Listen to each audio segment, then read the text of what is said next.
জয় শ্রীরাম। চলো চলো তোমাদেরকে দেখাই আজকে কোথায় এসেছি আমি, আমার প্রভুর ধামে।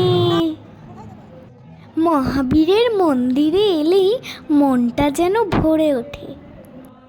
আমি মহাবীরকে একটা তুলসীর মালাও নিবেদন করে দিচ্ছিলাম।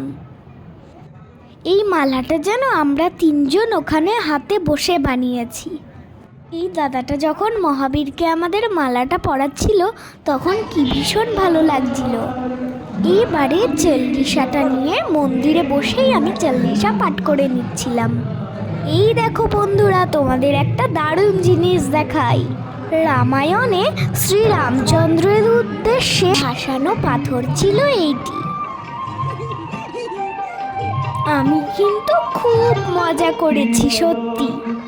হনুমান জয়ন্তীর দিন তোমরাও কি এরকম মহাবীর টেম্পলে গিয়েছিলে বন্ধুরা? চলো মহাবীর টেম্পলে এসে শ্রীরামের দর্শন না করলে তো মহাবীরের দর্শনটাই অসম্পূর্ণ। তাই এবারে শ্রীরামের দর্শন করে নেওয়ার পালা।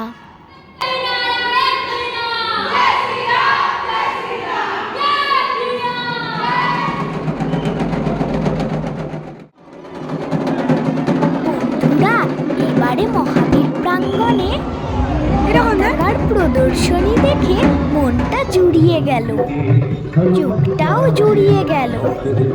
বন্ধুরা, এই ভিডিওর মাধ্যমে কিন্তু আমি তোমাদের মন আর চোখকেও শান্তি দিলাম।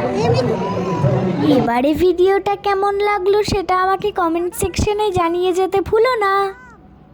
দেখা হবে নেক্সট কোনো ব্লগে। টাটা।